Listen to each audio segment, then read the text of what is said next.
Hello everyone, I am Perchero and welcome to another Zendikar Rising draft and another voiceover. And now that I think about it, this series should actually be called 20 drafts in 20 minutes rather than full collection in 30 drafts in 1 hour.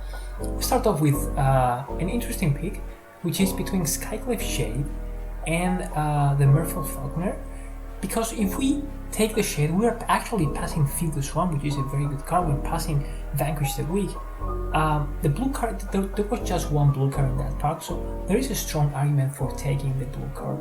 And Skycliffe Shade works with the rule, so black-green counters Matters deck, which is not to take the green card, which was good, the lure effect, and instead take just a Vanquish the Weak. Here we have the same diatribe, either taking the Minotaur or taking the side, but the Minotaur is just so good and red has been such strong color in Zendikar. We are immediately rewarded finding that Royal Eruption and now following that up with a Deadly Alliance. This pack has Field Research, has Nordic Economy, both of them are very good cards, but of course Deadly Alliance is just better, which means that people to our right are not playing black, or they are just not playing black as highly. The Infiltrator is good, but we are in black. We don't want to give up our good black card, so we just take the Market Blood Priest, which is a fine card. We choose to take the Bugcatcher over the Subtle Strike. We will eventually find the Subtle Strike if we so need. The same is true for Molten Soul Flag or Molten Wings. And here I think we make a mistake. I am liking the Hellion more and more every day. We take instead this Shadow Cat. We are actually not going to play in the end. Take Blood Price, take the Vampire. Those cards are not going to in the end. Here, we would love to take this Charger, but we are instead going to take the Feed the Swarm, which is just very good card all around. Wow, Feed the Swarm, Royal Eruption, Akiri, Ravager's Maze. We want everything, even the 3/2 Cleric, even the 3/2 Wizard. Again, we have another Bookcatcher, another Minotaur. Of course, Minotaur is just a better pick, but we are sad to leave or have that Bookcatcher rotate. Bookcatcher is actually, in my opinion, an all-star. Not as all-starty as the third Royal Eruption is going to be. And over this draft, as you will see, Royal Eruption is going to be an all-star. Not that it is a mystery, not that it is a secret that Royal Eruption is very good, but you will see. Again, a War Leader getting past means that we could probably go into white, but to be honest, like you see here, Kabir Outrider, we are pretty deep already in Rakdos, and our Rakdos cards are very good, so we take one after another Hellhound, and we fantastic, we have that Charger rotate. Now Hellion, and wow, we have another Feed the Swarm rotating, and we choose not to take it because our deck already has plenty of removal. So we really don't need that many Feed the Swarms. Another Deadly Alliance could be the peak. I don't quite remember what we take. I think the 2/2 Bear. It's going to be Deadly Alliance. And even Thwart the Grave, I am a huge fan of Thwart the Grave. I think the card is just busted. This probably half. It is not that great in this deck, but like getting a Minotaur and getting like a Hellion, which is the best case scenario, it is backbreaking for the opponent. That means 7 damage out of the game. Here you just see me like filling up our curve, getting another rogue to make the first one have Death Touch, getting a 7/5, that's going to be a pretty good, and then a second one pretty good toward the great target. So just like filling some blanks, we still don't have that many 3-drops. Deck is very aggressive. We took that Scavenge Flame, we're not going to take a second. We take the current War Leader, but of course that ship already sailed, so we are not going to play it, we're not going to be Boros. We are playing a removal heavy, very aggro Rakdos deck. It does have a party theme because, as you will see, we will manage to get to full party. We have Wizards, we have Warriors, of course, we have a few Clerics, I think 1 or 2 Clerics. And what's the last part? Wizards, Clerics, and Rogues. We also have 2 Rogues, so it is possible for us to get, and here you are going to see the power of Shade. They kill the Shade, we play a land, and then just replay the Shade. and that's going to make our opponents so mad that they go ahead and scoop. That play that you just saw is going to come up quite often. I was very surprised about the power. Here I am explaining and smiling to myself how strong the shade actually is, because it is a 3-1, so you can't ignore it. The opponent cannot ignore it, and it is hard to block profitably, to be honest. Here it is either rolling eruption or feed swarming it. We choose to roll eruption it. Roll eruption kills mostly everything, and here we are actually missing on 1 damage if we, or I guess taking 1 extra damage if we choose to feed the swarm it. But yeah, so it is not going to matter in the end. We just need to find land. Opponent now putting a lot of pressure onto us. We cannot attack anymore, but we can Deadly Alliance one of the creatures and then have their 2-3 trade with the 2-2. Opponent plays a 2-1, putting us down to 1 life. I am unsure why the opponent chose to do that and not play their 2-1 first. That would have drained us for 1 more. They add a 7-5 to the board, and we play a haste creature, and we choose not to attack with it. They take 5. They take 5, removing that we feed the swarm, but there it is, thwart the grave. That it is going to tell them, hey, if you don't block, we have lethal. And what's the opponent going to do? I think the opponent is going to, oh my god, they have this inscription of ruin. What just happened? They are forced to block down to 2, and if they have removal now, we are toast. But if they don't, and they don't. So playing another haste creature seals the deal and puts us with a 2-0 score. Ready to start with a wonderful lap with a shade. And I think the same is going to happen here.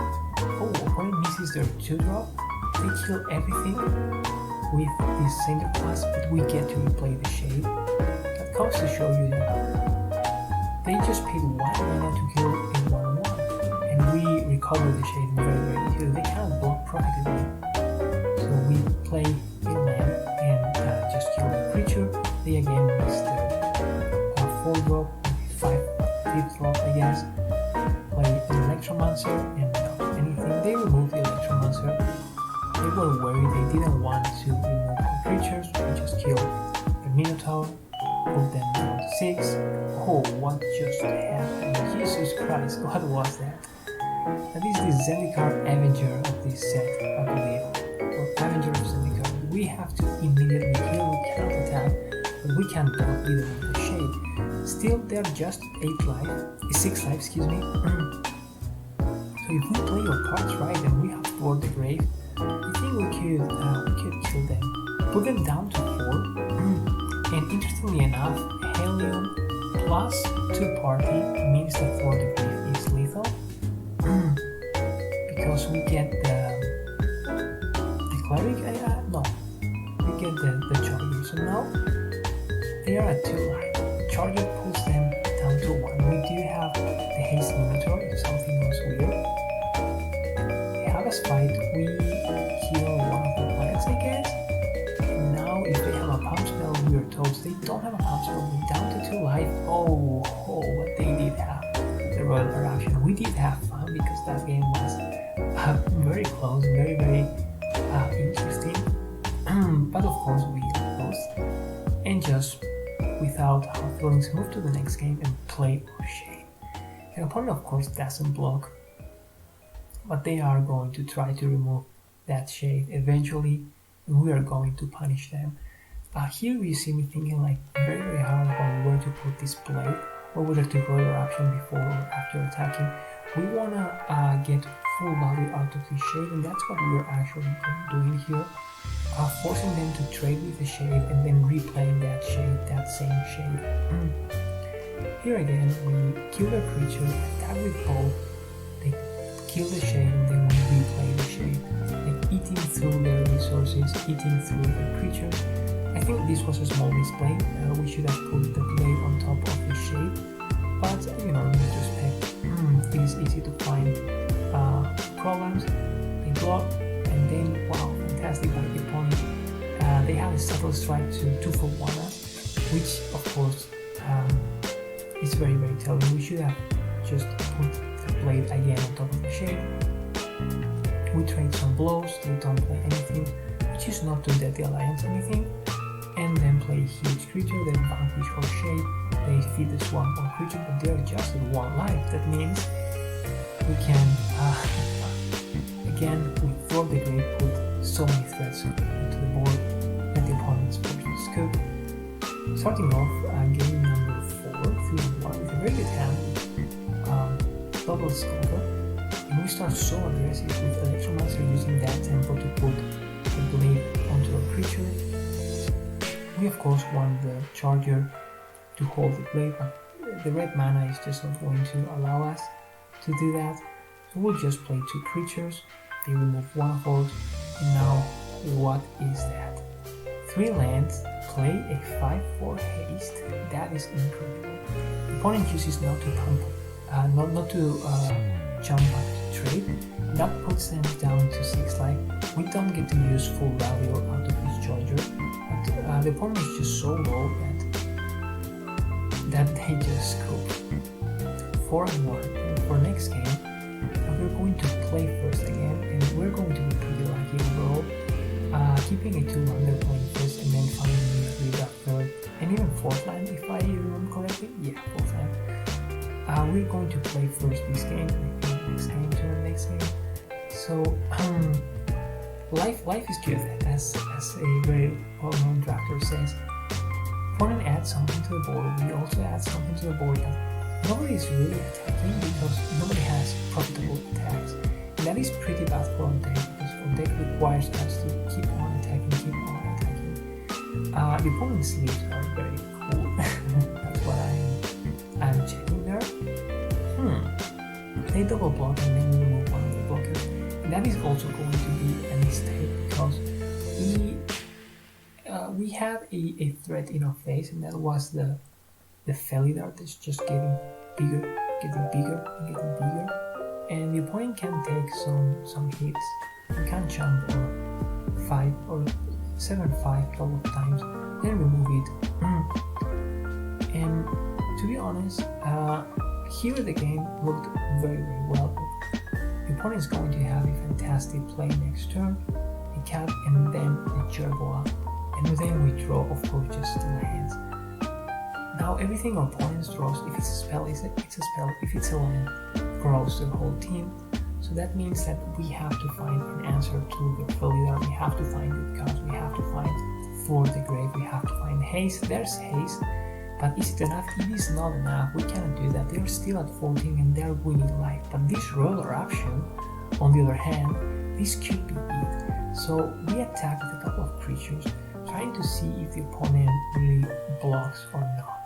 And if they don't block, of course they are dead to roller option. If they do, now something interesting happens here, because now we can kill their 2 big creatures playing the roller option with kicker. And what do they have left?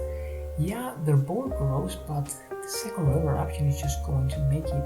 We attack with everything, they block everything they can, of course, but with the trample damage and a kicked roller option, we put them down to 0.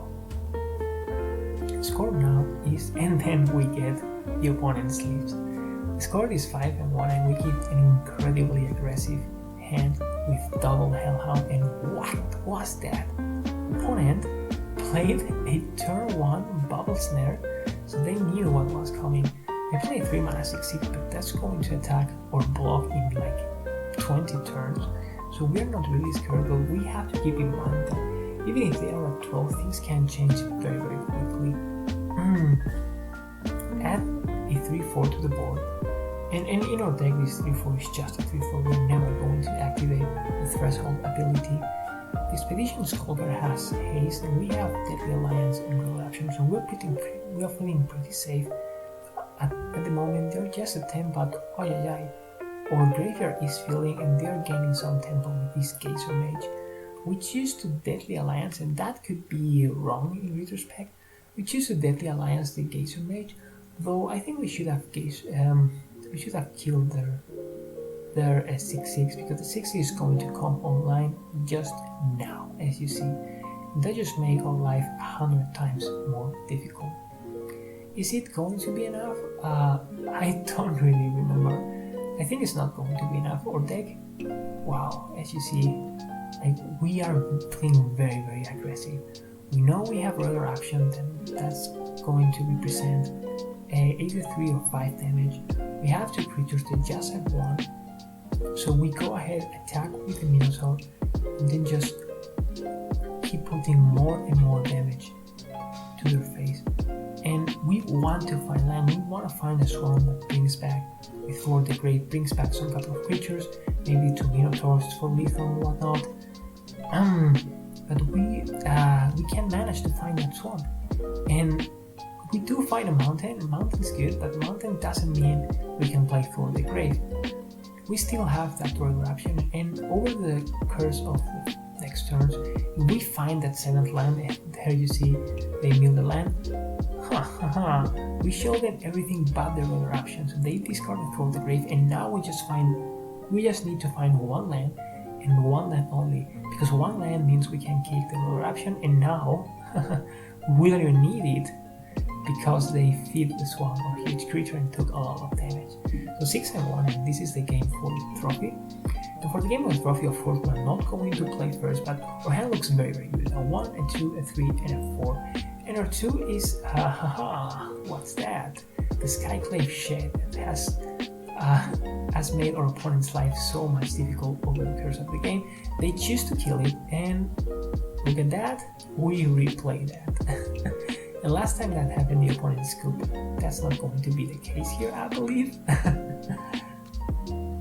We play rather conservatively because the opponent is also holding back that fletchling, that 3-3 that doesn't allow us to attack. We keep curving out. They play a Shepherd of Heroes to gain some life. We have a nice tempo play, playing 3 spells in a single turn, but we can't attack this Shepherd of Heroes, just making our life so difficult. But we have full party. Even though the Bookcatcher never got to attack. But the Malki did train for a lot, and the Electromancer also made a lot of mana. We attack with everything. That's going to be very, very aggressive. But even if they block like very profitably, they are at such a life total now, 5, that the Helm is going to put them to 3, and either roller option is going to make it.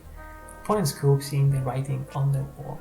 This Rakdos party, or again just aggressive, was a fantastic deck. We had fantastic removal and very, very good cards all around. Please subscribe and whatnot to the channel. So anyway, I am Perchero. Thank you for watching, and see you again next time in the arena.